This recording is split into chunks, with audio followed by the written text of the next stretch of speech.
So hey everyone, welcome back to the day fourth of learning and becoming an web developer. Okay. So पिछले video में हम लोगों ने देख लिया था कि HTML क्या होता है और HTML को हम लोग लिखते कैसे हैं, वेब पेज कैसे फॉर्म होता है और इसको हम लोग बॉयलर प्लेट टेम्पलेट कहते हैं। और जो सबसे इंपॉर्टेंट चीज है टैग्स, वो भी हम लोगों ने पिछले वीडियो में देखा था कि टैग्स आखिरकार क्या होते हैं। सो इस वीडियो में हम लोग डिफरेंट टाइप्स ऑफ टैग्स देखेंगे कि कितने टाइप्स ऑफ टैग्स होते हैं। सो चलो स्टार्ट करते हैं इस वीडियो को और सबसे पहले हम लोग आ जाते हैं। देखो, सबसे पहले हम लोग देखते हैं पैराग्राफ टैग क्या होता है, जो कि हम लोग ऑलरेडी देख चुके हैं पिछले वीडियो में। ठीक?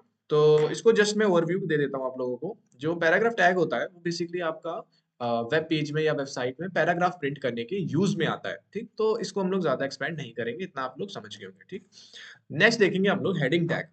हेडिंग टैग के तीन वेरिएंट होते हैं।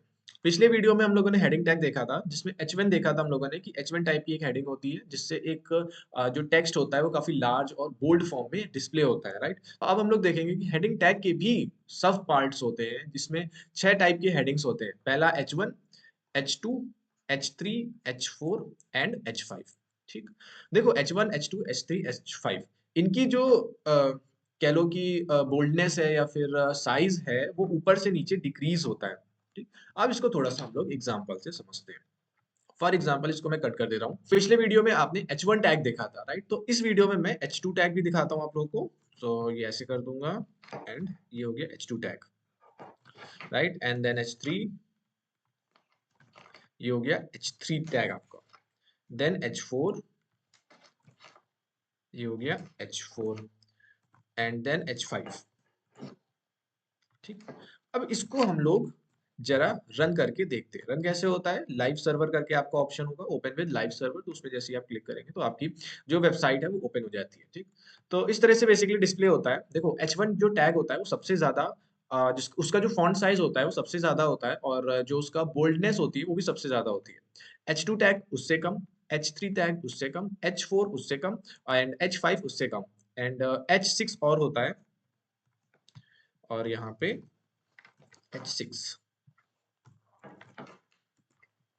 ठीक, एंड जो H6 है वो इससे भी ज्यादा कम। ठीक, तो अब तुम लोगों को ये समझ में आ गया होगा कि जो टैग्स होते हैं वो कैसे वर्क करते हैं। हम लोग टैग्स को यूज करते हैं अपने वेब पेज में। कोई फॉर एग्जांपल आर्टिकल लिखते हैं, राइट, कि हम लोगों ने आर्टिकल लिखा एंड देन पैराग्राफ टैग का यूज किया एंड देन पूरा पैराग्राफ लिख दिया। ठीक, तो इस तरह से हम लोग ये जो हेडिंग टैग है उसका यूज करते हैं। सो इसको रिमाइंड कर लीजिएगा कि H1 टैग के 3 पार्ट्स होते हैं। सॉरी, H1 टैग के 6 पार्ट्स होते हैं, H1, H2, H3, H4 and H5 and H6। ठीक, तो इस टाइप से जो हमारे हेडिंग टैग होते हैं वो होते हैं। अब नेक्स्ट जो हम लोग देखेंगे वो देखेंगे लिस्ट। लिस्ट क्या होती है? देखो देखो, लिस्ट सेम उसी तरह होते हैं जैसे आपने काफी सारी वेबसाइट में देखा होगा कि कुछ पॉइंट्स में लिखे रहते हैं कुछ article. For example, give me some example. ठीक, गिव मी सम एग्जांपल, उसके बाद ऐसे करके 1 2 3, है ना, ये आपके लिखे रहते हैं। कभी कभी लिखा रहता है ए बी एंड सी, कभी कभी ये सब भी नहीं, सिर्फ पॉइंट लिखे होते हैं, है ना। पॉइंट लिख के भी हम लोग पूरा अपना कंटेंट लिखते हैं उसमें, राइट। तो उसी टाइप में लिस्ट टैग होते हैं। देखो, लिस्ट टैग के 2 टाइप्स होते हैं। पहला होता है अनऑर्डर लिस्ट, दूसरा होता है ऑर्डर्ड लिस्ट। अनऑर्डर लिस्ट में क्या आता है आपका? अनऑर्डर लिस्ट में फॉर एग्जांपल आ गया आपके पॉइंट्स, बुलेट्स, जिसको हम लोग बुलेट्स कहते हैं, स्टार। ठीक, थोड़ा सा स्टार बन नहीं रहा, है ना, स्टार। ठीक, इस टाइप के जो सिंबल्स होते हैं उनको हम लोग अनऑर्डर लिस्ट कहते हैं, मतलब उनका कोई ऑर्डर नहीं है। वही जो ऑर्डर लिस्ट होते हैं उनमें हम लोग यूज करते हैं for example A B C, 1 2 3, है ना। इस टाइप की जितनी भी चीजें, इस टाइप की जितनी भी लिस्टें बनेंगी वो हम लोग ऑर्डर लिस्ट कहेंगे उनको, राइट। अब ये होती कैसे, देखो इनको कैसे करते हैं। अब हम लोग देखते हैं कि अनऑर्डर लिस्ट और ऑर्डर लिस्ट के सिंटैक्स क्या होते हैं। देखो, ऑर्डर लिस्ट का सिंटैक्स कुछ इस तरह से होता है। पहले ये हो गया आपका ओपनिंग टैग एंड देन ये हो गया आपका क्लोजिंग टैग। ठीक, यूएल, राइट। अब बीच में जब हम लोग, ये हो गया आपका जो ओपनिंग टैग है और क्लोजिंग टैग, इसके अंदर हम लोग अब लिस्ट लिखेंगे। लिस्ट कैसे लिखेंगे? हम लोग एक और टैग का यूज करते हैं, एलआई टैग। एलआई टैग मतलब लिस्ट आइटम, इसको हम लोग क्या कहते हैं? List items. ठीक, लिस्ट आइटम्स में हम लोग पर्टिकुलर जो आइटम्स होते हैं जो कि हम लोग को in the form of list display कराना होता है वो लिखते हैं, राइट। तो सो फॉर एग्जांपल यहाँ पे मैंने लिखा कि नेम लिख रहे हैं हम लोग, अक्षत। ठीक, एंड देन क्या करेंगे, यहाँ पे हम लोग लिस्ट टैग को क्लोज कर देंगे। देन यहाँ पे एक और लिस्ट हम लोग ने लिखी एंड देन यहाँ लिख दिया अमन। ठीक, एंड देन लिस्ट टैग को क्लोज कर दिया। सो ये हम लोग का एक लिस्ट फॉर्म में आ जाएगा। अब इसको चलो कोड करके देखते हैं। यहाँ पे हम लोगों ने क्या किया, लिखा फॉर यूएल, जो कि हो गया आपका, एंड देन यहाँ पे लिखा हम लोगों ने यूएल को क्लोज किया, ठीक। ये हम लोग को ओपनिंग ये हम लोग का ओपनिंग टैग और क्लोजिंग टैग हो गया। अब हम लोग इसमें आइटम्स ऐड करेंगे, लिस्ट के items, for example LI and इसमें अक्षर, राइट। एंड देन एक और हम लोग लिस्ट आइटम ऐड करेंगे जो होगा अमन, ठीक। अब इसको थोड़ा सा रन करके देखते हैं क्या आ रहा। अब जब तुम देखोगे अपनी वेबसाइट में तो तुमको कुछ इस तरह से लिस्ट फॉर्म में जो तुम्हारा कंटेंट है वो डिस्प्ले होके मिलेगा, राइट। सो इस तरह से हम लोग जो आपका लिस्ट टैग है उसका यूज करते हैं, और आपको जितने चाहे उतने आइटम्स बढ़ा लीजिए। फॉर एग्जांपल मैंने मल्टीप्लाई कर दिया, और और अब जाके मैं देखूंगा तो ये देखो लिस्ट जो है वो मल्टीप्लाई हो चुकी है, राइट। सो इस तरह से ये जो अनऑर्डर लिस्ट है वो वर्क करती है। अब बात करते हैं ऑर्डर लिस्ट की, ठीक। अनऑर्डर लिस्ट तो हो गई, और देखोगे एक चीज की अनऑर्डर लिस्ट में बुलेट पॉइंट्स आ रहे थे, है ना। अब ऑर्डर लिस्ट देखते हैं कैसे वर्क करती है। तो ऑर्डर लिस्ट का सिंटैक्स कुछ सेम होता है कि पहले हम लोग ऑर्डर लिस्ट लिखेंगे, OL OL open and OL close, ठीक। टैग को ओपन किया एंड टैग को क्लोज किया, एंड इसके अंदर हम लोग सेम लिखेंगे एलाइड एंड मल्टीप्लाई कर लेते हैं। यहाँ पे लिखेंगे अक्षर एंड देन यहाँ पे लिखेंगे अमन, ठीक। अब अगर मैं जाऊं वेबसाइट में तो तुम देखोगे यहाँ पे नंबर्स के फॉर्म में आ रहे हैं, यहाँ पे बुलेट्स नहीं आ रही है, यहाँ पे नंबर के फॉर्म में आ रहे हैं। अब तुम्हारा क्वेश्चन होगा कि फॉर एग्जांपल ये जो 1 है और 2 है, इसकी जगह हमको एबीसीडी प्रिंट करनी हो तब क्या करेंगे हम लोग। तो ये भी बहुत सिंपल है। ये जो ओएल जहाँ पे लिखा है, जहाँ पे ओपनिंग टैग है, वहां पे तुम लोग लिखोगे type and type is equal to A, ठीक। यहाँ पे देखो सजेशन ऑलरेडी आ रहा है। अब जब तुम टाइप इज इक्वल टू ए लिख दोगे और तब जाके देखोगे तो ये जो 1 2 3 है उसकी जगह अब एबीसीडी आ जाएगी, ठीक। और उसी की जगह अगर तुम लोगों को कुछ और लिखना है, for example capital A capital B लिखना है, तो वो भी हो जाएगा। देखो कैपिटल ए कैपिटल बी आ रहा है। तो ये यूज होता है हम लोगों का लिस्ट टैग का, ठीक। तो इस लिस्ट टैग का यूज करके हम लोग अपने वेब पेज में, वेबसाइट में जो कंटेंट है उसको लिस्ट फॉर्म में डिस्प्ले करते हैं, राइट। सो ये चीज तुमको अच्छे से समझ में आ गई होगी। एंड ऑर्डर लिस्ट का भी सिंटैक्स तुम देख ही चुके हो। ऐसे करके ऑर्डर लिस्ट होता है जहाँ पे हम लोग टाइप लिखते हैं, type is equal to, for example A लिखा तो ये ए के फॉर्म में आ गया, एंड यहाँ पे हम लोग ओवेल को क्लोज कर देते हैं। एंड सेम यहाँ पे लिस्ट आइटम्स, और जो भी लिस्ट आइटम आपको लिखनी हो वो यहाँ पे लिख सकते हो। तो ये हम लोग का पूरा लिस्ट का कॉन्सेप्ट है, यहाँ unordered list and order list, ठीक। अब देखते हैं एचटीएमएल एट्रीब्यूट्स क्या होते हैं। तुमने एक चीज देखा होगा कि जब मैंने पहले तुमको बताया कि ऑर्डर लिस्ट में तुम लोग को अगर 1 2 3 की जगह एबीसीडी करना है, तो यहाँ पे मैंने तुम लोगों से कहा था कि यहाँ पे टाइप लिख दो, टाइप इज इक्वल टू ए लिख दो तो वो हो जाएगा। देखो जब भी हम लोग किसी भी टैग में कुछ एक्स्ट्रा डेटा इनपुट करते हैं तो उसको हम लोग एट्रीब्यूट्स कहते हैं। क्या कहते हैं? एट्रीब्यूट्स, ठीक। फॉर एग्जाम्पल यहाँ पे मैंने ओएल लिखा था और ओएल के बाद क्या लिखा था? टाइप इज इक्वल टू ए। तो ये जो मेरा टाइप है, सिर्फ ये जो टाइप है मेरा, इसको हम लोग कहते हैं एट्रीब्यूट। ये क्या हो गया हमारा? एट्रीब्यूट, ठीक।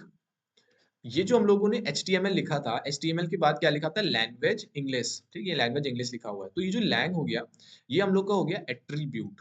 क्या हो गया? एट्रीब्यूट। सो जितनी जो भी कंटेंट हम लोग टैग्स में, मतलब सॉरी, जो भी एक्स्ट्रा डेटा हम लोग टैग्स को प्रोवाइड करते हैं तो उसको हम लोग एट्रीब्यूट्स कहते हैं, राइट। फॉर एग्जांपल ये यहाँ पे मैंने देखा, सो यहाँ पे तुम लोगों ने एग्जांपल देखा कि ये जो ओएल टैग है, ओएल टैग में जैसे मैंने टाइप लिखा तो ये जो टाइप हो गया वो क्या हो गया? एट्रीब्यूट है एक, राइट। तो ये चीज तुम लोग को समझ में आ गई होगी।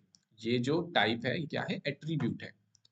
ओके, तो इसको नोट डाउन कर लेना, ये भी इंपॉर्टेंट है और काफी बार पूछा जाता है, बिकॉज ऐसे छोटे छोटे क्वेश्चन काफी ट्रिकी होते हैं, लोगों को नहीं पता होते हैं। Now let's talk about anchor tag. Anchor tag क्या यूज होता है? देखो anchor tag is use to add link to your pages, links, ठीक। लिंक्स यानी क्या हो गए? फॉर एग्जाम्पल तुमने अपनी एक पोर्टफोलियो वेबसाइट बनाई, ठीक। उसमें अपनी अच्छी सी फोटो लगाई, एक अच्छा सा हेडिंग लिखा, यहाँ पे अपने बारे में कुछ डेटा लिखा पैराग्राफ टैग में, यहाँ पे कुछ अपनी स्किल्स सेट लिखी, ठीक। लास्ट में तुमने क्या किया? अपनी लिंक्डइन आईडी लगाई, ठीक। अब लिंक्डइन आईडी क्या है? लिंक्डइन आईडी तो एक लिंक है, तुम उसमें एक लिंक पेस्ट करोगे, उसमें क्या करोगे? एक लिंक पेस्ट करोगे। या फिर इंस्टाग्राम आईडी लगाई, अब इंस्टाग्राम आईडी तुम क्या करोगे? उसमें अपनी इंस्टाग्राम की आईडी की जो लिंक है वो तुम यहाँ पे पेस्ट करोगे, और जब भी जो तुम्हारा कोई यूजर है वो इस लिंक पे क्लिक करेगा तो वो तुम्हारे इंस्टाग्राम पेज पे रीडायरेक्ट हो जाएगा, है ना। तो अब हम लोग देखेंगे कि ये जो हम लोग लिंक्स कैसे ऐड करते हैं। तो जो लिंक्स हम लोग ऐड करते हैं वो हम लोग एंकर टैग की मदद से ऐड करते हैं, ठीक। तो उसका सिंटैक्स क्या होता है? सिंटैक्स तुम्हारा ये लिखा हुआ है, ठीक। पहले हम लोग लिखते हैं ए, ए यानी एंकर टैग, दोबारा बता रहा हूं मैं, ए यानी एंकर टैग। काफी लोगों को ए का मतलब ही नहीं पता होता है कि ए का क्या फुल फॉर्म है। ए का मतलब क्या है? Anchor tag. ठीक। देन हम लोग लिखते हैं HREF and is equal to, और जो भी लिंक होती है वो हम लोग यहाँ पे लिख देते हैं। राइट।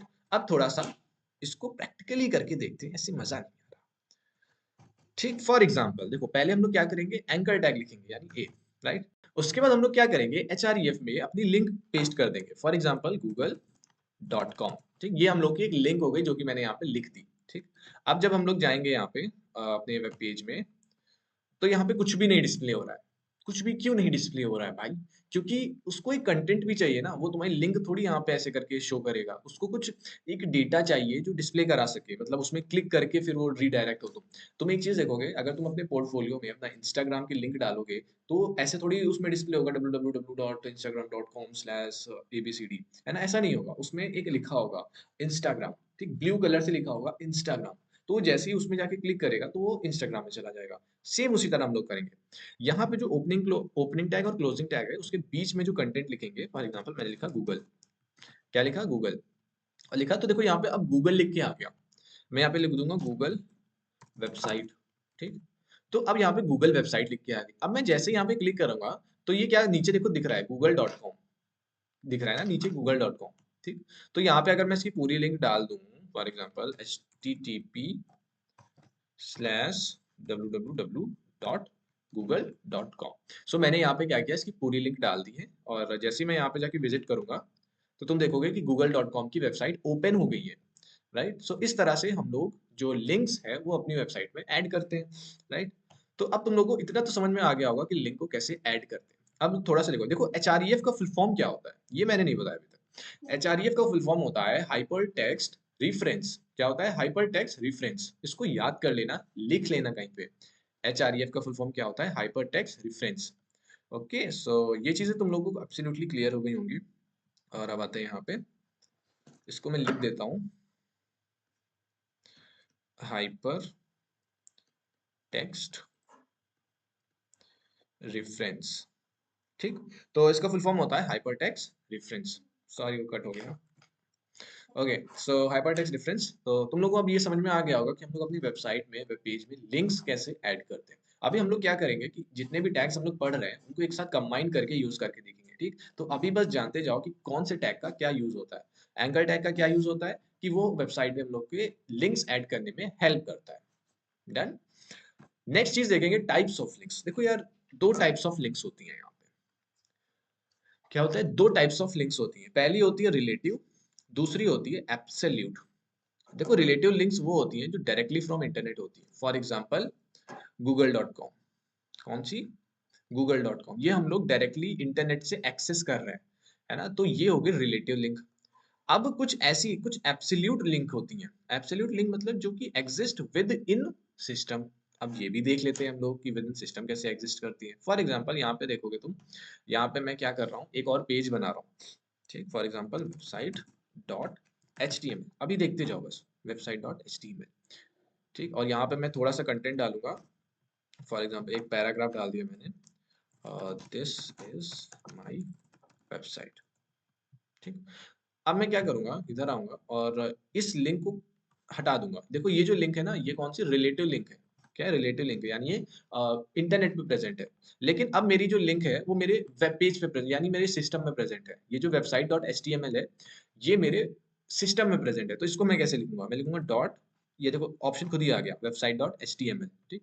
तो अब क्या होगा, जैसे ही मैं इधर आऊंगा तो अब मैं जब google.com पे क्लिक करूंगा तो ये मेरी website.html है उसको ओपन कर देगा। ये देखो, दिस इज माय वेबसाइट। ये मैंने किस में लिखा था? ये मैंने दूसरे HTML में लिखा था। ये मैंने दूसरे HTML में लिखा था कि दिस इज माय वेबसाइट। ठीक। तो इस तरह से हम लोग मल्टीपल पेजेस भी क्रिएट करते हैं, है ना? वो भी मैं आगे बताने वाला हूँ अच्छे से। तो अभी के लिए बस इतना जानो कि जो कहाँ गया है, हाँ, जो रिलेटिव लिंक्स होती हैं वो हम लोग डायरेक्टली फ्रॉम इंटरनेट एक्सेस करते हैं। जो एब्सोल्यूट लिंक्स होती हैं वो हम लोग विद इन सिस्टम एक्सेस करते हैं। ठीक। जैसे तुमने अभी देखा कि वो जो website.html वाला पेज था वो सिस्टम में था, तो वो जब एक्सेस हुआ तो वो क्या हुआ? एब्सोल्यूट लिंक हुआ। और ये जो google.com है ये क्या हुई? रिलेटिव लिंक हुई। राइट। तो इतना तुम लोग को समझ में आ गया होगा। नेक्स्ट देखते हैं हम लोग इमेज एलिमेंट। इमेज एलिमेंट, देखो इमेज एलिमेंट का यूज होता है तुम्हारे वेब पेज में इमेज डिस्प्ले कराने के लिए, है ना। Use to add image to your page, right. अब इसका सिंटैक्स क्या होता है वो भी हम लोग थोड़ा सा देख लेते हैं। इसका भी सिंटैक्स सेम होता है। ये हम लोग लिखते हैं इसमें IMG, देन हम लोग लिखेंगे एक चीज, सॉरी सॉरी सॉरी, एक चीज, ये जो यहाँ पे HREF लिखा है इसको हम लोग एट्रीब्यूट कहते हैं, जो कि मैंने अभी पहले पढ़ाया था, HTML एट्रीब्यूट पढ़ाया था। तो इसमें जो एंकर टैग में HREF लिखा है वो भी एक एट्रीब्यूट है, ठीक। सेम आ जाओ इमेज वाले में, यहाँ भी ये एट्रीब्यूट लिखा है। तो अब मैं दोबारा नहीं बताऊंगा, अब मैं डायरेक्टली बोलूंगा कि ये एक एट्रीब्यूट है, राइट। तो इससे समझ जाना कि मैं क्या चीज बोल रहा हूँ। तो ये जो HRC लिखा है इसका मतलब होता है सोर्स। इसका क्या मतलब होता है? सोर्स, ठीक। सोर्स का मतलब है कि जो इमेज है वो कौन से सोर्स से आ रही है। तो ये भी एक एट्रीब्यूट है। एंड देन लिखते हैं ALT का मतलब अल्टरनेटिव। फॉर एग्जांपल कभी कभी क्या होता है कि तुमने देखा होगा कि जब वेबसाइट स्लो होती है ना, या फिर इंटरनेट वर्क नहीं कर रहा होता है, और तुमने काफी बार देखा होगा इंटर इमेज की जगह कुछ टेक्स्ट लिखा हुआ आता है। For example pic pic one, है ना, इस टाइप का कुछ टेक्स्ट लिखा हुआ आता है इमेज की जगह पे जब इंटरनेट वीक होता है हम लोग का। तो वो इमेज की जगह टेक्स्ट जो डिस्प्ले होता है वो यहाँ से होता है ना, यहाँ से होता है। तो ये हम लोग क्यों लिखते हैं कि फॉर एग्जांपल इमेज नहीं डिस्प्ले हो पाई, इमेज में कोई गड़बड़ी हो गई, इंटरनेट स्लो है, इमेज चली गई वेब ब्राउजर से, है ना, डिलीट हो गई किसी भी रीजन से, तो उसकी जगह तुम ये कंटेंट डिस्प्ले करा दो कि रैंडम इमेज थी, या फिर इमेज हैज टू बॉयज, है ना। तो इस टाइप का जो कंटेंट है वो हम लोग डिस्प्ले कराते हैं। इसको थोड़ा सा यूज करके देखते हैं। यहाँ पे मैं एक इमेज ले आता हूँ पहले। सो ओके, ये एक इमेज है pic.jpeg, ठीक। ये बेसिकली देख लो, ये मेरे क्लास 12th की इमेज है। ओके, क्लास 12th की फोटो है। एंड ठीक, तो अब हम लोग इसको वेब पेज में अपने डिस्प्ले कराने वाले हैं। तो इसको मैं पहले यहाँ से रिमूव करता हूँ। और इमेज टैग जो था उसका जो सिंटैक्स है वो तुम लोग को पता होगा, राइट। क्या होता है? IMG, है ना। IMG में फिर हम लोग दो एट्रीब्यूट डालते हैं, एक होता है सोर्स और दूसरा होता है अल्टरनेटिव। सोर्स में हम लोग SRC लिखते हैं और अल्टरनेटिव में ALT। अब सोर्स में हम लोग क्या लिखेंगे? ये जो हमारी इमेज है वो लिखेंगे, उसका एड्रेस लिखेंगे। तो इमेज कहाँ पर है? ये है, इमेज का नाम है pic.jpeg। और अगर इमेज बाय डिफॉल्ट ना डिस्प्ले हो तब क्या टेक्स्ट लिख दो?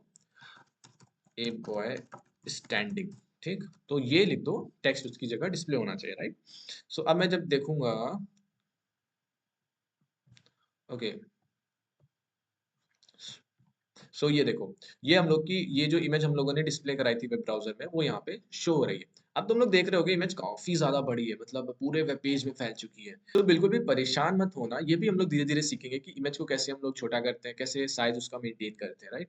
सो अभी हम लोग कोड में आ जाते हैं। तो देखो, अगर तुम लोग को साइज मेंटेन करना है या साइज इसका छोटा करना है, तो यहाँ पे तुम लोग एक और एट्रीब्यूट लगा सकते हो, वेथ। वेथ लिख दो इसकी 100 पिक्सल्स। अब ये क्या होता है 100 पिक्सल्स, ये सब हम लोग बाद में जानेंगे। तो जैसे मैंने 100 पिक्सल लिखा तो देखो जो इमेज है वो काफी ज्यादा छोटी हो गई, राइट। सो और साथ में हम लोग यहाँ पे हाइट भी दे सकते हैं। हाइट लेट्स से 200 पिक्सल्स, है ना। और तो ये देखो इमेज में जो हाइट है वो 200 पिक्सल्स हो गई, और जो वेथ है वो आपकी 100 पिक्सल्स हो गई। अब ये पिक्सल्स क्या होते हैं, ये सारी चीजें हम लोग जब CSS पढ़ेंगे ना उसमें हम लोग जानेंगे। तो अभी के लिए मैं इसको हटा देता हूँ, सिर्फ वेथ रखता हूँ, राइट। सो इस तरह से हम लोग कोई भी इमेज अपने जो वेब पेज है उसमें डिस्प्ले कराते हैं। अब ये चीज तुम लोग को समझ में आ गई होगी अच्छी तरीका से, ठीक।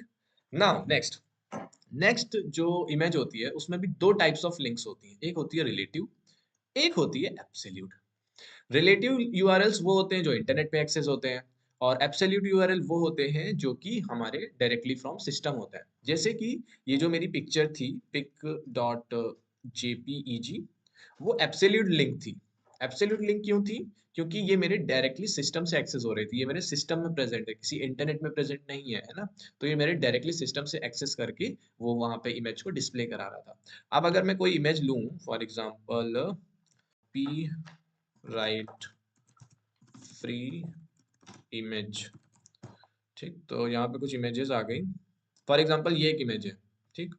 और इसको मैंने कॉपी किया और यहाँ पे जाके कॉपी लिंक एड्रेस, ये जो इसका एड्रेस है पूरा उसको कॉपी कर लिया, राइट। और यहाँ पे आके यहाँ पे जो सोर्स है इसकी जगह मैंने पेस्ट कर दिया पूरी जो लिंक मिली है मुझे वो। ये शायद वर्क नहीं करेगी, एक मिनट, इसको मुझे ओपन करना पड़ेगा। ओपन इमेजेस न्यू टैब, ठीक। अब मुझे यहाँ पे इसका यूआरएल मिल गया, ये इसका एग्जैक्ट यूआरएल है। ये मैंने कॉपी कर लिया एंड यहाँ पे आके मैं पेस्ट कर दूंगा, ठीक। तो ये हो गया यूआरएल उस इमेज का। और अब अगर मैं अपनी वेबसाइट को विजिट करूंगा तो देखोगे यहाँ पे वो जो इमेज है जो इंटरनेट पे प्रेजेंट है वो यहाँ पे डिस्प्ले हो रही है, ये देखो, है ना, ये यहाँ पे डिस्प्ले हो रही है। ओके, सो इस तरह से हम लोग इंटरनेट की कोई भी इमेजेस को भी अपने वेब पेज में डिस्प्ले करा सकते हैं। अब एक चीज तुमको दिखाता हूँ, छोटा सा एग्जांपल। फॉर एग्जांपल ये जो इमेज है ये यहाँ से डिलीट हो जाए किसी भी रीजन से, ये देखो मैंने इसका यूआरएल भी इससे कट कर दिया। अब मैं जब जाऊंगा वेबसाइट में तुम देखोगे यहाँ पे वो टेक्स्ट डिस्प्ले हो रहा है जो कि मैंने लिखा था अल्टरनेटिव टेक्स्ट के तौर पे, ये बॉय स्टैंडिंग, है ना। तो यहाँ पे मैं जो भी टेक्स्ट लिखूंगा वो मेरा वहाँ पे डिस्प्ले होगा। जैसे मैं यहाँ लिख दूंगा वाटर, ठीक, तो यहाँ पे देखो वाटर डिस्प्ले हो रहा है। अब इमेज तो क्योंकि डिलीट हो चुकी है या फिर यूआरएल गलत है तो इमेज तो वो दिखा नहीं सकता, तो उसकी जगह पे अल्टरनेट टेक्स्ट दिखा रहा है कि उस इमेज में क्या हो सकता है या क्या है, राइट। तो ये चीज तुमको समझ में आ गई होगी कि हम लोग वेब पेज में इमेज को कैसे डिस्प्ले करते हैं। ठीक, नाउ अब आगे बढ़ते हैं हम लोग। तुमने ये चीज देख ली रिलेटिव यूआरएल, जो मैंने एक वाटर सीनरी की यूआरएल कॉपी करके अपनी एचटीएमएल पेज में डाला, वो रिलेटिव यूआरएल हो गया। एब्सोल्यूट यूआरएल जो कि मेरे सिस्टम में प्रेजेंट थी इमेज, उसी को मैंने उसमें डिस्प्ले कराया वेब पेज में, तो वो एब्सोल्यूट यूआरएल हो गया। अब देखते हैं हम लोग बीआर टैग क्या होता है। BR tag is used to add next line, यानी या फिर लाइन ब्रेक कह लो, टू योर पेज। ठीक, इसको देखते हैं थोड़ा सा।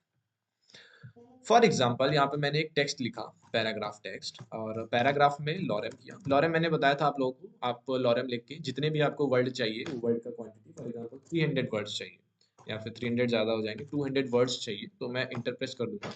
तो मेरे पास एक 200 वर्ड्स का कंटेंट या फिर स्टेटमेंट या फिर एक पूरा पैराग्राफ आ जाएगा, है ना, रैंडम वर्ड्स का, इसका कोई मीनिंग नहीं होता है। और इसको जैसे ही मैं जाके देखूंगा अपनी वेबसाइट में तो ये कुछ इस तरह से डिस्प्ले हो रहा है। एक चीज मैं दिखाता हूँ आप लोग को। फॉर एग्जाम्पल मुझे यहाँ से इसको थोड़ा सा गैप देना है, नेक्स्ट लाइन, ठीक, तो मैं ऐसे करके दे दूँ, है ना, कोई प्रॉब्लम नहीं है, और मैं सेव करके देखूँ। लेकिन तुम देखोगे यहाँ पे कुछ भी चेंज नहीं हुआ, यहाँ पे कुछ भी चेंज नहीं हुआ।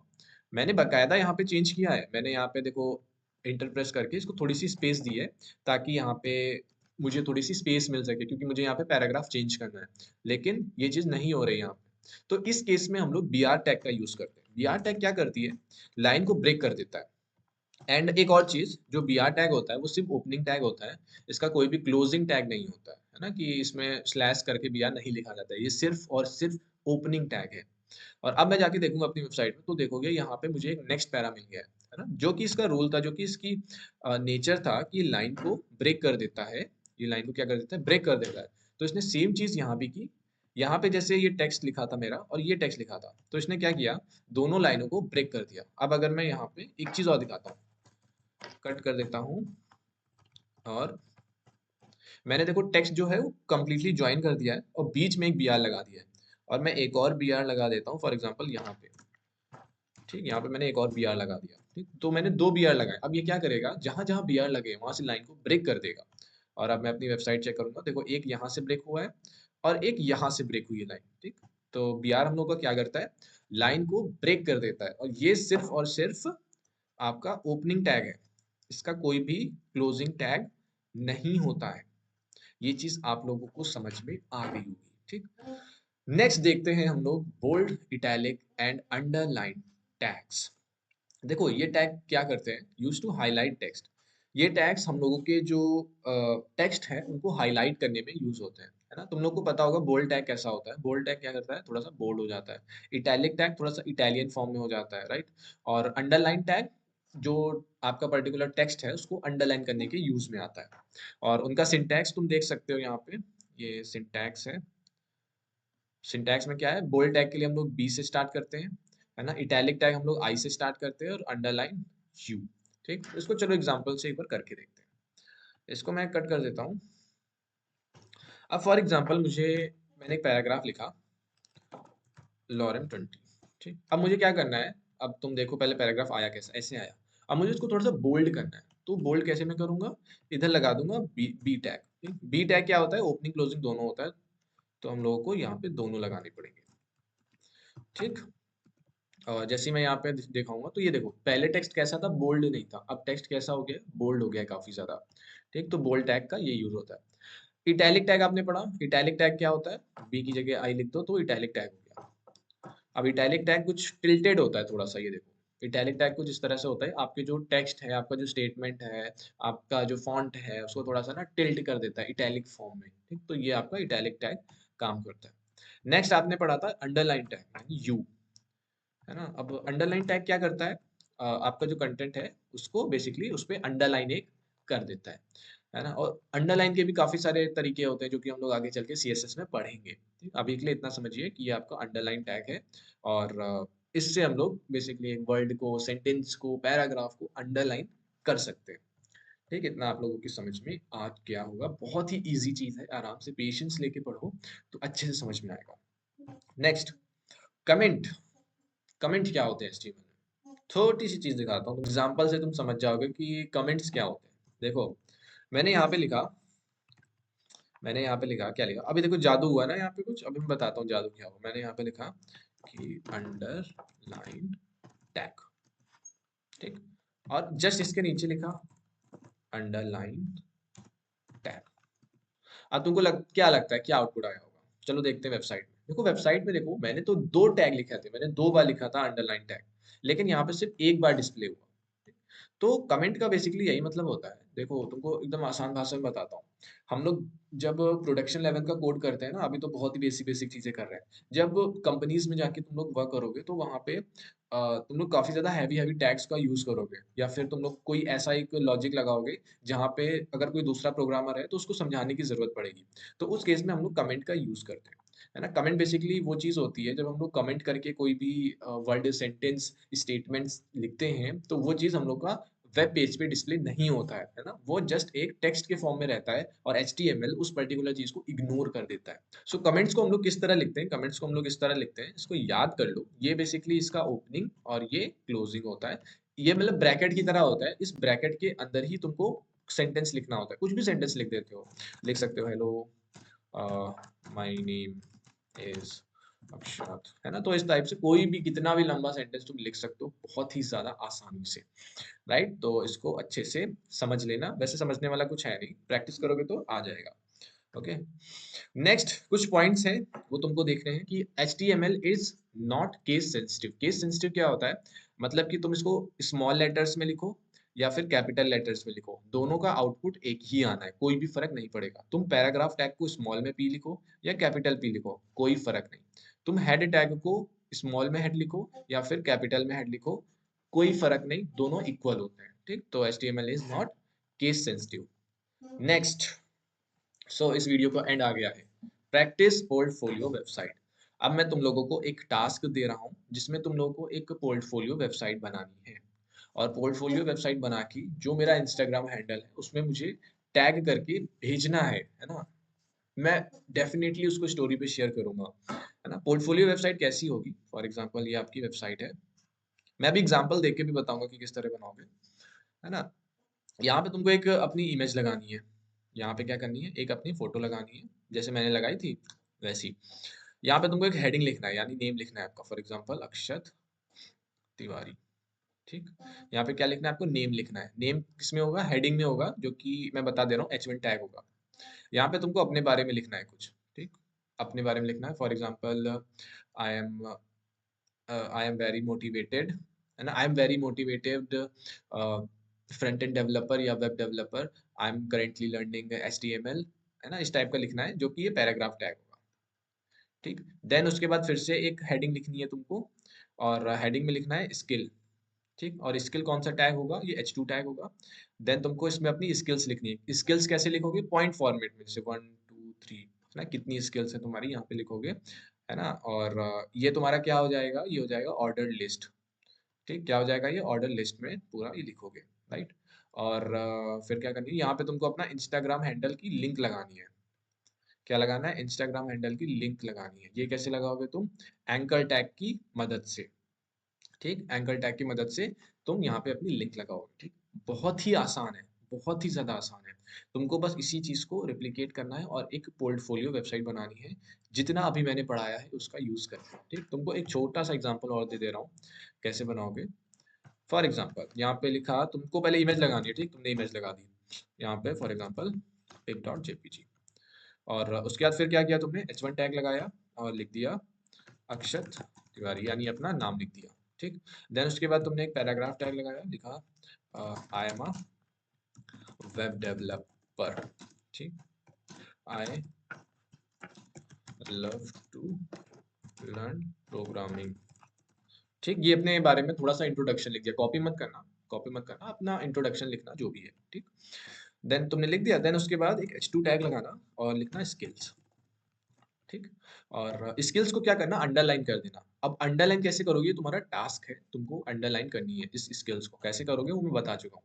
देन क्या करोगे, ऑर्डर लिस्ट लगाओगे और यहाँ पे टाइप लिखोगे। टाइप यानी कैसा, ABCD के फॉर्मेट में या 1 2 3, चलो 1 2 3 के फॉर्मेट में। ठीक, एंड जो पहली स्किल है मेरी, अब देखो लिस्ट है तो लिस्ट में आइटम्स डालेंगे। ठीक, लिस्ट आइटम 1, तो इसमें मेरी पहली स्किल है प्लेइंग बैडमिंटन। ठीक, दूसरी स्किल है मेरी कोडिंग। ठीक, तीसरी स्किल है टीचिंग। ठीक, तीसरी स्किल है टीचिंग। तो इस फॉर्मेट में जो मेरी स्किल्स है वो आ गई, है ना। अब बाकी भी तुम अपना ऐड कर सकते हो, हॉबीज तुम्हारी, है ना, और तुम्हारी एजुकेशन क्वालिफिकेशन क्या है ना, वो भी तुम ऐड कर सकते हो अपनी वेबसाइट में। और साथ में एक चीज और ऐड कर सकते हो, लिंक ऐड करनी है ना। ये लिखा तुमने और लिख दिया HTTP, यहाँ पे पूरी लिंक ऐड की जाती है www.instagram.com। ठीक, यहाँ पे ऐड कर दी और यहाँ पे तुमने लिख दिया माई इंस्टाग्राम। ठीक, माई इंस्टाग्राम लिख दिया और यहाँ से फिर जैसे ही इसमें कोई क्लिक करेगा तो वो डायरेक्टली इंस्टाग्राम में पहुंच जाएगा, यानी तुम्हारी आईडी में पहुंच जाएगा। तो बेसिकली ये तो अभी फॉर्मेट है। अब देखो जो इमेज है वो काफी बड़ी आएगी। ये देखो इमेज काफी बड़ी आई है, फिर टेक्स्ट कुछ ऐसा ऐसा है। तो इमेज को मैं छोटा करने के लिए क्या करेंगे हम लोग, वेथ करेंगे 100 पिक्सल्स, या फिर थोड़ी सी और बड़ी कर देते हैं, 300 पिक्सल्स कर देते हैं। तो इमेज कुछ हम लोग की इस तरह आ रही है ये। देन हम लोग का नेम आ रहा है, देन डिस्क्रिप्शन आ रहा है कि मैं क्या हूँ क्या नहीं हूँ, देन स्किल्स आ रही है। तो तुम लोग को क्या करना है कि इसी टाइप की एक पोर्टफोलियो वेबसाइट बनानी है। इधर तुम्हारी फोटो होगी, तुम्हारा नेम होगा, अच्छा डिस्क्रिप्शन लिखना। इधर क्या लिखना, अच्छा सा डिस्क्रिप्शन लिखना, है ना। स्किल्स लिखना, क्या क्या तुम्हारे पास स्किल्स हैं। एंड देन तुम इसमें हॉबीज लिख सकते हो अपनी, जैसे स्किल लिखोगे देन उसके बाद हॉबी लिख देना। और हॉबी लिखने के बाद तुम क्या करना, हॉबी लिखने के बाद तुम उसमें अपनी एजुकेशन क्वालिफिकेशन लिख देना कि तुमने बीटेक किया है, BCA किया है, या फिर कर रहे हो, कौन से ईयर में हो, फर्स्ट ईयर में हो, सेकंड ईयर में हो, है ना। ये भी सारी डिटेल्स इसमें तुम लिखोगे, राइट। अभी तो मैंने इतना बस तुम लोग को बताने के लिए इतना बना दिया। एंड जैसे लिंक है इंस्टाग्राम पे, जैसे कोई क्लिक करेगा देन इंस्टाग्राम हैंडल खुल जाएगा उसका, राइट। तो इस तरह की एक पोर्टफोलियो अच्छी सी वेबसाइट बनाओ और अच्छी सी वेबसाइट बना के मुझे टैग करना, और मुझे भी खुशी मिलेगी तुम लोगों को रिवॉर्ड देने में या फिर अपने इंस्टाग्राम पे रीशेयर करने में। तो अच्छे से प्रैक्टिस करो, अच्छे से पढ़ाई करो और अपने माँ बाप का नाम रोशन करो, क्योंकि वो लोग इतनी मेहनत कर रहे हैं तुम्हारे लिए। तो थोड़ी सी मेहनत उनके कंपैरिजन में तो कुछ भी नहीं है। थोड़ी सी मेहनत अगर तुम लोग भी अपना एफर्ट डाल लो तो उनकी मेहनत सफल हो जाएगी, राइट। सो ये होमवर्क है तुम्हारा, ये होमवर्क है, ये करके देना है आप लोगों को। और अटेंडेंस लगाना मत भूलना, अटेंडेंस लगा दो अपनी, और नोट्स बनाते रहो अच्छे से, कंसिस्टेंसी के साथ पढ़ते रहो। और okay, so all the very best, मिलते हैं अपने नेक्स्ट वीडियो में।